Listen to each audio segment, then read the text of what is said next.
Hello student, कैसे हैं आप लोग? I am Amrish Singh in front of you for taking my videos on the rocket propulsion. Student, rocket propulsion is an important topic of class 11th physics, and students are confused for preparing this topic. So I am coming here for explaining the rocket propulsion in easy way. I I think that after seeing my video, you will feel that this will be able, this will be comfortable to prepare a rocket propulsion for making pure concept. Student, without wasting our time, we are going to explain about the topic rocket propulsion. Firstly, student, we want to say about that rocket propulsion is based on the law of conservation of linear momentum. तो हमें linear momentum पता होना चाहिए और उसके भी law of conservation of linear momentum पता होना चाहिए। अगर आप चाहते हैं कि हम लॉ ऑफ लीनियर मोमेंटम क्या होता है, law of conservation of linear momentum क्या होता है, इसको हम आपको बताया, तो इसे जो जानने के लिए हमारी दूसरी वीडियोस देखिए और उससे आपको पता चल जाएगा। स्टूडेंट, अब अगर हम लॉ रॉकेट प्रोपल्सन समझना चाहते हैं या इससे क्वेश्चंस हमारे एग्जाम में आते हैं, स्पेशली हम प्रिपेयर कर रहे हैं सीबीएसई के लिए, कंपटीशन वाले बच्चे भी इसका फ़ायदा उठा सकते हैं थियरी के लिए। तो सीबीएसई के प्रिपरेशन के लिए हमने बनाया, तो रॉकेट आप ये लिखेंगे बच्चों, ये आप फिगर बनाइए, फिगर 3 पोजीशन है। रॉकेट की पहली position at a time t = 0 है, जब वेलोसिटी इसकी v0 है और मास m0 है, और at a time t = t है, जब इसकी वेलोसिटी v है और मास m है। ये वेलोसिटी क्यों चेंज हो रही है, मास क्यों चेंज हो रहा है? क्योंकि रॉकेट प्रोपल्सन में ये जो एग्जॉस्ट गैसेस है ये फ्यूल से ही बाहर आ रही है, यानी कि रॉकेट के अंदर से ही फ्यूल जो है मासेस बर्न हो रहा है, और इस बर्न होने की वजह से ये गैसेस एग्जॉस्ट हो रही हैं और इसकी वजह से मास कम हो रहा है, और ये एग्जॉस्ट गैसेस अप थ्रस्ट लगा रही हैं। अप थ्रस्ट मतलब रिजल्टेंट फोर्स अपवर्ड डायरेक्शन में लगा रही है, जिससे इसमें एक्सेलरेशन जनरेट हो रहा है और एक्सेलरेशन की वजह से इसकी वेलोसिटी इंक्रीज कर रही है। ये रीज़न है, समझ में आया होगा मुझे लगता है।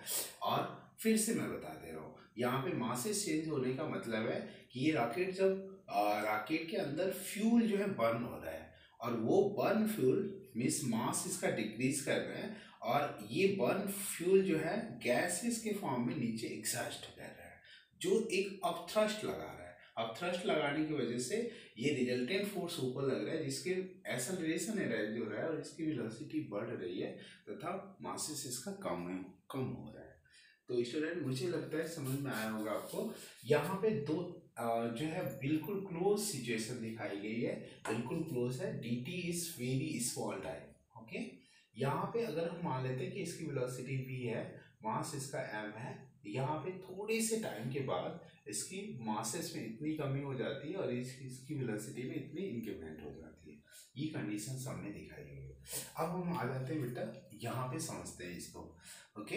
रॉकेट प्रोपल्सन इज अ, आप लिखना चाहेंगे तो लिख लीजिएगा, rocket propulsion is based on the law of conservation of linear momentum and we have to find the velocity.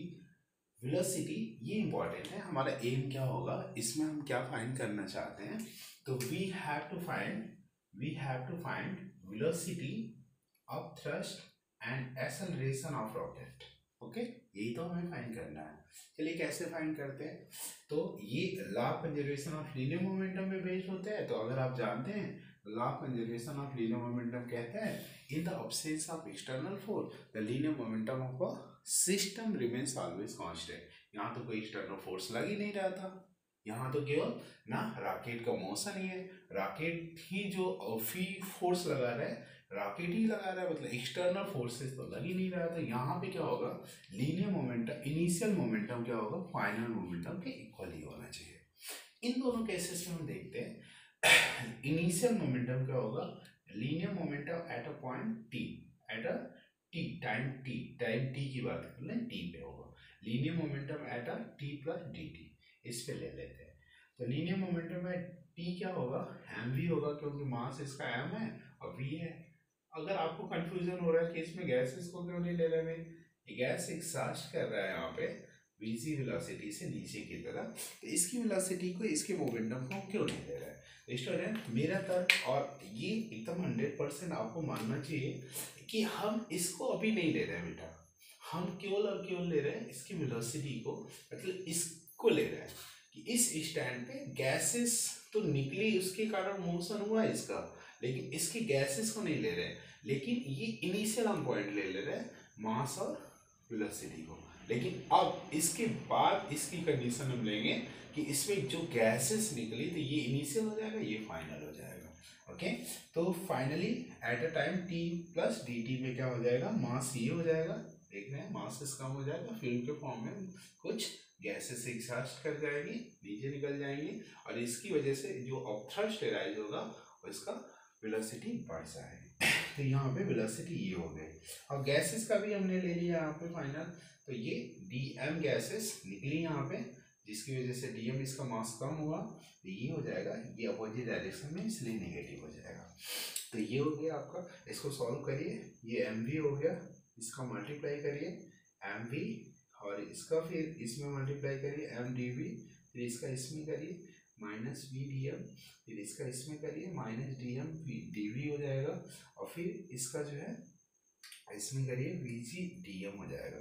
ऐसी कंडीशन में ये कैंसिल हो रहा है, ये कैंसिल होने के बाद आपका ये देखिए, इसको भी हम क्या कर रहे हैं, D M D V approx equal to zero, because D M and D V both are very small. अगर ये दोनों छोटे हैं तो छोटी क्वांटिटी का प्रोडक्ट और भी छोटा होता है, इस वजह से ये जीरो हो जाएगा। ओके, तो यहाँ पे कंडीशन बची एम डी वी की, यहाँ पे वी डी एम की बची, और यहाँ पे minus V G D M की बची। ओके स्टूडेंट, इतना माइंड हुआ। यहाँ से इसको इधर लेके आइए, ये आपकी कंडीशन बचती है minus M D V equal to ये, यहाँ से डी एम हमने कॉमन ले लिया, और माइनस जी वी और माइनस वी हो गया।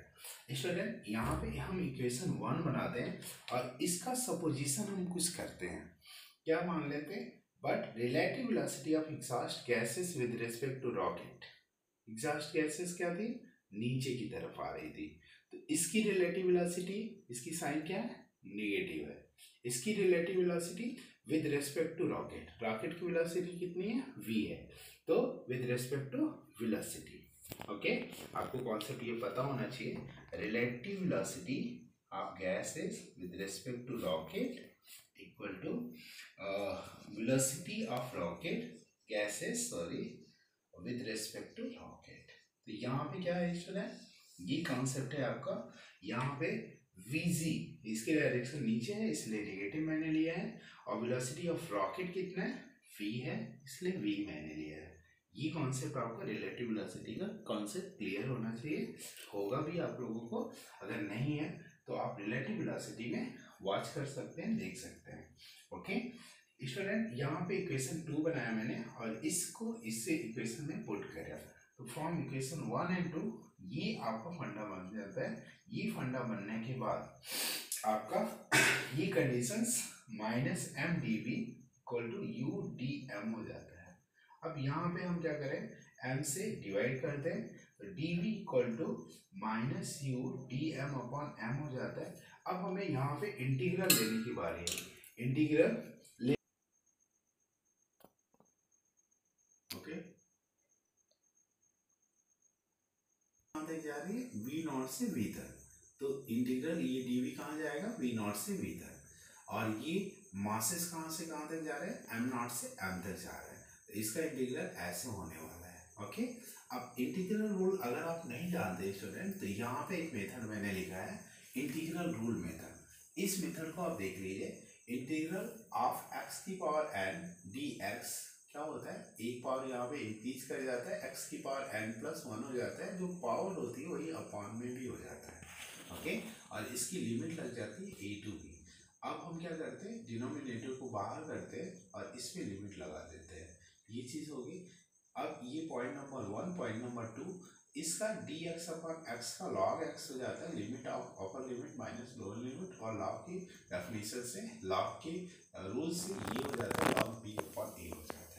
कम हियर, यहाँ पे आइए, अब इसी कंडीशन को यहाँ पे फॉलो किया गया है। इसमें आपकी पावर कुछ भी नहीं थी, v की पावर 0 थी तो 1 होगा, तो यहाँ पे इसका v हो जाएगा। आपको याद भी होना चाहिए, हमने ला ये इक्वेशन ऑफ मोशन जब करा रहे थे तो उसमें इंटीग्रल मेथड से इस मेथड को बताया था मैंने। अब यहाँ पे upper limit minus lower limit, ऐसी कंडीशन में ये लॉग हो जाएगा, upper limit minus lower limit log m minus log m nought, okay. और यहाँ पे v equal to v nought और माइनस u, और ये लॉग की प्रॉपर्टी के हिसाब से यहाँ पे देखिए, यहाँ पे ये चीज हो जाएगा, which is the required velocity of rocket, okay. ये रिक्वायर्ड वेलोसिटी ऑफ रॉकेट आ गया।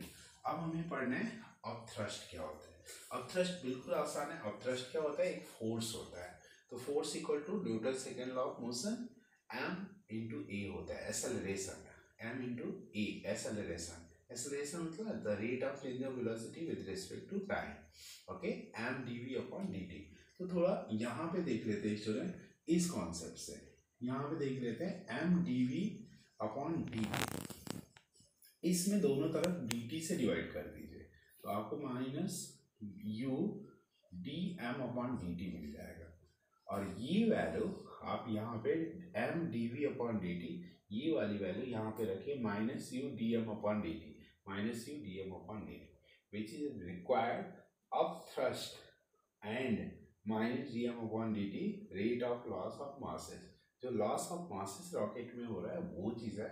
यहाँ पे हमें अप थ्रस्ट मिला, यहाँ पे हमें वेलोसिटी मिल गई, और यहाँ पे हम एक्सेलरेशन की बात कर रहे हैं। यहाँ पे एक्सेलरेशन की बात कर रहे हैं, तो acceleration a equal to f upon m minus C, because acceleration जब होगा तो एक्सेलरेशन ड्यू टू ग्रेविटी नीचे भी होगा, तो ऐसी वजह से माइनस सी कर देंगे, f अपॉन m माइनस सी, ओके। m यहाँ पे वेरिएबल है, फ्यूल आपका बर्न होता जा रहा है, और फिर जो है m आपका वेरिएट करता जा रहा है, इसलिए f की वैल्यू हम यहाँ से रख देंगे, अब थ्रस्ट से रखेंगे, अब थ्रस्ट से रखने के बाद माइनस सी कर देंगे। This is the value of acceleration. Student, thank you for watching my video. ये मेरा लेक्चर था, आपको पसंद आया होगा तो जरूर लाइक करिए, शेयर करिए अपने दोस्तों को, और इसका फुल एंजॉय करिए।